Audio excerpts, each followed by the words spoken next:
Friends, Hindi paragraph screen पर आप देख रहे हैं, इसे हम इंग्लिश में ट्रांसलेट करेंगे। एक एक सेंटेंस को बहुत अच्छे से तोड़ तोड़ कर ट्रांसलेशन ट्रिक सीखेंगे। तो चलिए वीडियो शुरू करते हैं। आज सुबह जब मैं घर से निकल रहा था। फ्रेंड्स देखिए, आज सुबह की इंग्लिश होती है दिस मॉर्निंग। क्या होती है इसकी इंग्लिश? This morning. जब मैं घर से निकल रहा था। अब देखिए फ्रेंड्स, निकलना मतलब कहीं से भी लीव करना। लीव को हम कहते हैं निकलना। ठीक है, अब देखिए ये जो है पास्ट कंटिन्यूअस टेंस का सेंटेंस है। ठीक है, पास्ट कंटिन्यूअस टेंस बता रहा है कि वो निकल रहा था, काम चल रहा था। तो था के लिए यहाँ पर हेल्पिंग वर्ब आएगी वॉज, वर। ठीक है, तो आई के साथ में हम यहाँ पर क्या लगाएंगे? वॉज। जब मैं घर से निकल रहा था, जब के लिए जस्ट एज या फिर आप व्हेन भी यूज कर सकते हैं। जस्ट एज ज़्यादा नेचुरल लगता है, इसीलिए मैंने जस्ट एज लिखा है। आप व्हेन भी यूज कर सकते हैं। आई वॉज, निकल रहा था, यहाँ पर हेल्पिंग वर्ब पहले आएगी। आई वॉज लीविंग, इसके साथ में पास्ट कंटिन्यूअस टेंस के साथ में वॉज के साथ में जब हम हेल्पिंग वर्ब यूज़ करते हैं उसके साथ में आईएनजी आता है। वर्ब की फर्स्ट फॉर्म के साथ में आईएनजी आता है। ठीक है, तो लीविंग वर्ब की ये फोर्थ फॉर्म हो गई, लीव का लीविंग हो गया, LEAVEING। ठीक है, लीव लेफ्ट, इसका क्या होगा? लीव लेफ्ट, और इसकी फोर्थ फॉर्म होगी लीविंग। ठीक है, तो ये फर्स्ट फॉर्म, ये सेकंड फॉर्म, ये थर्ड फॉर्म, ये फोर्थ फॉर्म। तो was plus verb plus ING, तो लीविंग। आई वॉज लीविंग कहाँ से? द हाउस, घर से निकल रहा था, the house. So whole translation will be this morning just as I was leaving the house. This morning just as I was leaving the house. So आज सुबह के लिए दिस मॉर्निंग, जब जस्ट एज मैं घर से निकल रहा था, आई was leaving the house, I was leaving the house. ठीक है, भी मेरी माँ ने मुझे याद दिलाया कि रास्ते में सब्जियां लेते आना। अब देखिए फ्रेंड्स, मेरी माँ ने मुझे याद दिलाया। किसी भी चीज़ को याद दिलाने को हम कहते हैं रिमाइंड करना किसी को भी। ठीक है, टू रिमाइंड। अब देखिए रिमाइंड जो है वो है वर्ब की फर्स्ट फॉर्म, लेकिन ये पास्ट हो चुका है। ये जो एक्शन है वो कंप्लीटेड एक्शन है, उसकी माँ ने उसे पास्ट में याद दिलाया था, तो वो बता रहा है, तो यहाँ पर रिमाइंडेड हो जाएगा। ठीक है, सो मेरी माँ ने, माई मदर रिमाइंडेड, माई मदर रिमाइंडेड मी। ठीक है, माई मदर रिमाइंडेड मी, किसे? मुझे याद दिलाया, रिमाइंडेड मी, कि रास्ते से सब्जियां लेते आना। तो रास्ते में को हम क्या कहते हैं? जैसे हमें कोई पूछता है कि अरे निकल गए हो क्या घर से, हम क्या कहते हैं? हाँ निकल गया हूँ, ऑन द वे हूँ, ऑन द वे। तो रास्ते में के लिए हम क्या यूज़ करते हैं? On the way, on the way.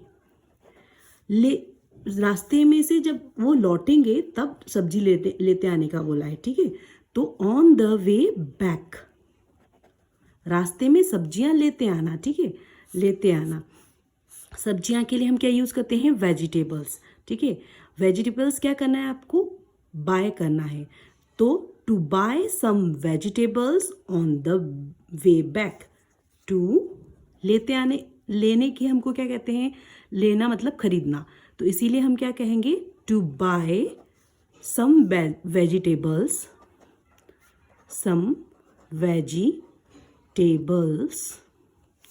on the way back. To buy some vegetables on the way back.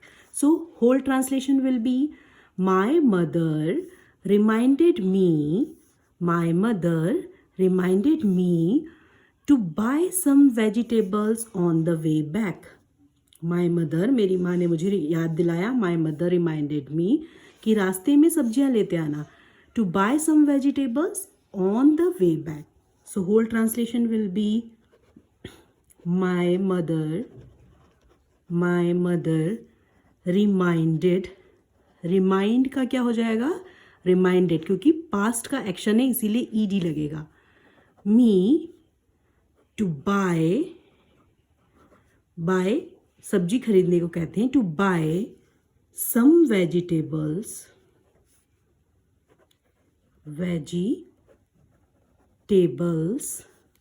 On the way मतलब रास्ते में आते समय, तो इसीलिए बैक आया है। ऑन द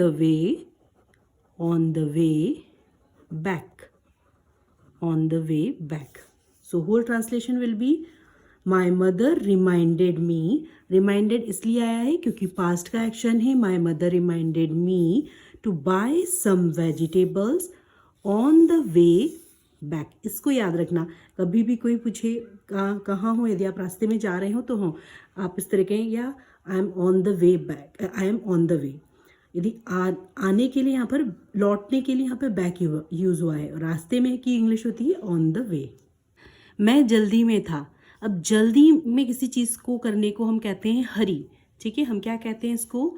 मैं जल्दी में था के लिए पास्ट का एक्शन है इसीलिए वॉज आएगा। हम था के लिए हेल्पिंग वर्ब वॉज लगाते हैं। ये आपको ये हेल्पिंग वर्ब जो होता है इज, एम, आर, वॉज, वर, ठीक है, हैज़, हैव, ये सारे के सारे हेल्पिंग वर्ब है। हैड, ये आपको टेंस में बताते हैं, टेंस का टाइम बताते हैं कि टेंस प्रेजेंट में है कि पास्ट में है कि फ्यूचर में है। ठीक है, ये सारे टेंस का समय बताते हैं कि एक्शन जो काम हो रहा है, कार्य हो रहा है, एक्शन हो रहा है, वो किस समय हो रहा है। तो था जो है इसलिए आया है क्योंकि पास्ट का एक्शन है। ठीक है, तो मैं जल्दी में था। ठीक है, जल्दी को हम क्या कहते हैं? हरी, HURRY, हरी। तो मैं के लिए इन, ठीक है, तो आई के लिए आई। तो I was in a Hari, I was in अ हरी। जब मैं जल्दी में था, या जैसे हम कहेंगे मैं जल्दी में हूँ, तो आई एम इन हरी, क्योंकि प्रेजेंट टेंस है तो आई एम इन हरी आएगा। अब था पास्ट का एक्शन है इसीलिए वॉज आया है। तो आई वॉज इन अ हरी, मैं जल्दी में था, आई वॉज इन अ हरी। इसलिए पहले तो मैंने मना कर दिया, लेकिन फिर सोचा कि माँ की बात टालना ठीक नहीं होगा। अब देखिए, इसलिए के लिए हम यूज करेंगे सो। पहले तो के लिए at first, FIRST, at first मैंने मना कर दिया। ठीक है, ये भी कैसा एक्शन है? पास्ट का एक्शन है। ठीक है, तो किसी भी चीज़ को मना करने की इंग्लिश होती है रिफ्यूज़ करना, और इसका पास्ट होगा रिफ्यूज़। ठीक है, रिफ्यूज़ मतलब होता है मना करना, रिफ्यूज्ड जब हो जाएगा मना कर दिया। ठीक है, तो eight first I refused. So at first I refused, इसलिए पहले तो मैंने मना कर दिया। तो इसकी इंग्लिश क्या होगी? सो एट फर्स्ट आई रिफ्यूज्ड। ठीक है, लेकिन फिर सोचा कि, लेकिन के लिए क्या होगा बताया था मैंने आपको प्रीवियस वीडियो में, बट देन, फिर मैंने सोचा कि मतलब उसने ऐसा अनुभव किया, उसे ऐसा लगा, तो उसे हम कहते हैं रियलाइज़ करना, किसी भी चीज़ को फील करना। ठीक है, तो उसको कहते हैं रियलाइज़ करना। आई रियलाइज़ जो है फर्स्ट फॉर्म है, एक्शन कंप्लीटेड है, पास्ट का है, इसीलिए रियलाइज्ड हो जाएगा। REALIZE, इसके साथ में ED लग गया तो ये हो गया realised. But then I realised, माँ की बात टालना ठीक नहीं होगा। अब देखिए, किसी भी चीज़ के लिए हम ये सोच रहा है, संभावना कर रहा है, एक पॉसिबिलिटी लगा रहा है, तो वहाँ पर हम क्या यूज़ करते हैं? वुड। ठीक है, तो वुड नॉट बी, ठीक है, नहीं होगा, ठीक नहीं होगा, तो it would not B, it would not B. हम संभावना के लिए वुड यूज करते हैं, इट वुड नॉट बी। माँ की बात टालना, ठीक है, किसी भी बात को टालने को हम कहते हैं इग्नोर करना, ठीक है, इग्नोर करना। तो बात टालने को क्या कहते हैं? टू इग्नोर, इग्नोर, ठीक है, IGNORE, ignore. Ignore her request, ignore her request, request, ठीक है, इग्नोर हर रिक्वेस्ट। ठीक नहीं होगा, ठीक मतलब राइट, RIGST, राइट, ठीक है। तो क्या होगा इसका translation? It would not be right, it would not be right to ignore her request, but then I realized it would not be right to ignore her request, ठीक है। So whole translation will be, so at first I refused, पहले तो मैंने मना कर दिया, so at first I refused, but लेकिन बाद में, but then I realized, मुझे महसूस हुआ, I realized it would not be, अच्छा नहीं होगा, it would not be right, it would not be right to ignore her request, ठीक है। So whole translation will be, so at first I refused but then I realised it would not be right to ignore her request. Office जाते समय मैं बाजार गया, सब्जियां खरीदी और फिर समय पर ऑफिस पहुंच गया। अब देखिए, ऑफिस जाते समय मतलब क्या हुआ? मैंने कहा था कहीं भी जाते समय आप कहाँ होते हैं? तो आपके रास्ते में होते हैं, रास्ते को हम कहते हैं वे। ऑन माई वे, कहाँ जाते समय? ऑफिस जाते समय। तो on my way to the office, कैसे बोलेंगे हम? ऑन माई वे, कहाँ हो? तो मैं अपने रास्ते पे हूँ, ऑन माई वे, मैं रास्ते में हूँ। ऑन माई वे, कहाँ जा रहा है रास्ते में? To the office. टू हम लगाते हैं किसी भी जो दो बातों को जोड़ने के लिए, ठीक है। कहाँ, किस और जा रहा है? की और जा रहा है, टू द ऑफिस, ठीक है। On my way to the office, office जाते समय, ठीक है। इस पूरे का क्या इंग्लिश ट्रांसलेशन होगा?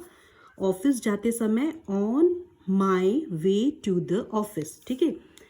मैं बाजार गया, ठीक है। मैं बाजार गया मतलब वहाँ पर वो रुका, ठीक है। वहाँ रुककर उसने मार्केट में वहाँ सब्जी खरीदी। तो यहाँ पर उसको आप क्या लिखेंगे? आई स्टॉप्ड बाय द मार्केट। वैसे आप ऐसे कि मैं बाजार गया तो आई वेंट मार्केट, लेकिन यहाँ पर ज़्यादा नेचुरल लगेगा जब लिखेंगे, क्योंकि वो वहाँ पर रास्ते में था, ठीक है। On my way to the office, वो रास्ते में था और वहाँ पर जाके वो रुका और उसने सब्जियाँ खरीदी, इसलिए ज़्यादा नेचुरल बनेगा आई stopped by the market. I stop मतलब होता है रुकना, स्टॉप्ड हो गया रुका। आई stopped by the market, stop by the market मतलब बाजार में रुका वो। आई स्टॉप्ड बाय द मार्केट, सब्जियां खरीदी। खरीदने की इंग्लिश होती है बाय। क्या होती है? बाय। बाय वर्ब की फर्स्ट फॉर्म है, सेकेंड फॉर्म, थर्ड फॉर्म क्या होगी? Buy bought, BOUGHT, bought, buy bought. तो यहाँ पर क्या आएगा? उसने खरीदी, एक्शन कंप्लीटेड है, ठीक है। सब्जियां खरीदी, वो खरीद चुका है, एक्शन कंप्लीटेड हो गया है, तो इसीलिए क्या आएगा? पास्ट का है, इसीलिए bought the vegetables, bought the vegetables, ठीक है। bought the vegetables और and फिर समय पर ऑफिस पहुंच गया। अब देखिए यहाँ पर याद रखने की बात क्या है, याद रखने की बात है समय पर। समय पर को हम क्या कहते हैं, ऑन टाइम। क्या कहते हैं, ऑन टाइम। ठीक है, ऑन टाइम। ऑन टाइम वो कहाँ पहुंच गया, ऑफिस पहुंच गया। तो उसने किसी तरह से मैनेज किया, and still manage to reach, पहुंचने को कहते हैं हम रीच करना। ठीक है, रीच, रीच, रीच करना। तो still managed to reach the office on time. ठीक है, to reach the office, sorry इसके अंदर लिख दिया, टू मैंने रीच द ऑफिस, ठीक है, on time and still manage. फिर यहाँ पर देखिए नेचुरल लगेगा, इसीलिए हम इस तरीके से भी लिख सकते हैं, एंड स्टिल मैनेज। मैनेज करना मतलब मैंने समय पर ऑफिस पहुँच गया। तो managed to means sound more natural. Okay, so इसीलिए हम यहाँ पर मैनेज्ड लिखेंगे, still managed and still managed to reach the office on time. So whole translation will be, पूरा translation क्या होगा, on my way to the office, on my way to the office I stopped by the market, bought the vegetables and still managed to reach the office on time. So whole translation will be, on my way to the office, on my way to the office I stopped, मैं रुका, रुक कर सब्जियां खरीदी। I stopped, कहाँ रुका, I stopped by the market, I stopped by the market, क्या करा, सब्जियां खरीदी, bought the vegetables, bought the vegetables and फिर समय पर ऑफिस पहुंच गया, and still managed to reach the office on time. On time मतलब समय पर पहुंचना, ऑन टाइम। तो यहाँ पर याद रखने की वाली वोकैबुलरी क्या है, ऑन टाइम, किसी भी जगह पर पहुंचना, बी ऑन टाइम, समय पर होना। ठीक है, द ऑफिस, रीच मतलब पहुंचना, स्टिल मैनेज मतलब जैसे तैसे करके मैनेज करके वो ऑन टाइम पहुंच गया। ऑन माई वे, रास्ते पर। ठीक है, to the office I stopped by the market, bought, buy की सेकेंड फॉर्म है क्योंकि पास्ट का एक्शन है, by the vegetable and still manage to reach the office on time. शाम को जब घर लौटा तो माँ बहुत खुश हुई और बोली कि छोटी छोटी बातें ही रिश्तों को मजबूत बनाती हैं। अब देखिए सेंटेंस बड़ा है, तोड़ तोड़ कर पहले सेंटेंस को समझना है, फिर से ट्रांसलेट करना है। शाम को मीन्स इन द इवनिंग, शाम को क्या होगा, इन द इवनिंग। जब घर लौटा, व्हेन, जब के लिए होगा व्हेन। कौन घर लौटा, मैं घर लौटा। घर लौटने को हम क्या कहते हैं, रिटर्न करना। ठीक है, व्हेन आई रिटर्न्ड, रिटर्न का ईडी लग जाएगा तो पास्ट फॉर्म होगा, लौटा पास्ट का एक्शन है। व्हेन आई रिटर्न होम, ठीक है, when I return home in the evening, माँ बहुत खुश हुई। ठीक है, तो माँ बहुत खुश हुई, ये एक अवस्था होती है, एक स्टेट होता है, पास्ट का एक स्टेट है जिसमें उसकी माँ खुश है। My mother was very happy, इसीलिए हुई पास्ट का एक्शन है इसलिए वॉज आया है। My mother was very happy, happy. ठीक है, my mother was very happy, माँ बहुत खुश हुई और बोली। और बोली मतलब कहा, बोलने को कहते हैं हम सेड। ठीक है, एंड सेड दैट कि छोटी छोटी बातें ही रिश्तों को मजबूत बनाती हैं। ठीक है, छोटी छोटी बातें, the little things, it is है के लिए इज आएगा हेल्पिंग वर्ब। ठीक है, it is the little things रिश्तों को बनाती हैं। बनाती हो को क्यों क्या कहेंगे, मेक। ठीक है, ही दैट मेक रिलेशनशिप स्ट्रॉन्गर। मजबूत मतलब स्ट्रॉन्गर। ठीक है, मजबूत मतलब स्ट्रॉन्गर। ठीक है, सो दैट मेक रिलेशनशिप मतलब रिश्तों को, relationships stronger. In the evening when I returned home, my mother was very happy and said that it is the little thing that make relationship stronger. It is the little thing that make relationship stronger. इस तरह से तोड़कर sentence को बनाने की कोशिश करना है। पहले यहाँ से लेके यहाँ तक समझा और ट्रांसलेट किया। शाम को जब घर लौटा क्या होगा, when I returned home in the evening, when I returned home in the evening, तो माँ बहुत खुश हुई। my mother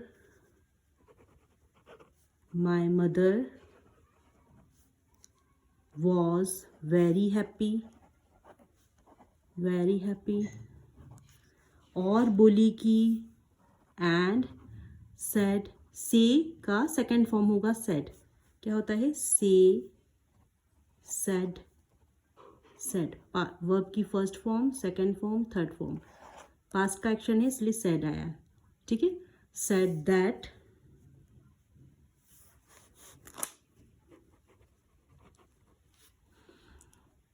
छोटी छोटी बातें ही, it is the little things, it is the little things, छोटी छोटी बातें ही को लिटिल थिंग्स दैट बनाती है। क्या बनाती है, रिश्तों को मजबूत बनाती है। बनाने की इंग्लिश होती है मेक। किसको बनाना है, मेक रिलेशनशिप को। कैसा बनाना है, मजबूत बनाना है। That make relationship stronger, that make relationships stronger. So this is the whole translation. When I returned home in the evening, my mother was very happy and said that it is the little things that make relationships stronger. So friends, I hope आपको video पसंद आई होगी। Friends, if this video add any value in your English learning journey, please do subscribe my channel and don't forget to hit the bell icon. फ्रेंड्स, मेरे channel को subscribe करें, bell icon को press करें, जिससे कि आपको हर वीडियो की नोटिफिकेशन मिलती रहे। वीडियो को लाइक करें और ज़्यादा से ज़्यादा अपने फ्रेंड्स एंड फैमिलीज़ के साथ में शेयर करें। फ्रेंड्स, मेरी एक और रिक्वेस्ट ये है कि आपका जब ट्रांसलेशन आप पूरा देख लेते हैं और ख़त्म हो जाता है, उसके बाद आप फिर से हिंदी ट्रांसलेशन में जाकर एक बार अपने आप खुद मन से बिना देखे ट्रांसलेशन करने की उसी पैराग्राफ को कोशिश करें, जिससे कि आपको पता चल जाएगा कि आपने कितना सीखा है। और जहाँ पर अटक रहे हैं फिर से उसे देखकर सीखें। तो इससे ही आपके इस वीडियो को देखने का मीनिंग रहेगा, इंग्लिश लर्निंग जर्नी में बहुत हेल्पफुल होगा। ये मेरी रिक्वेस्ट है। तो प्लीज़ आप इस ट्रिक के साथ में अपनी इंग्लिश लर्निंग जर्नी में आप आगे बढ़ें और मेरे चैनल को सब्सक्राइब करें, जिससे कि मुझे आपका प्यार और मोटिवेशन भी मिलता रहे। So thanks for watching my videos. Keep learning, keep growing, keep watching my videos. Thanks for watching my videos.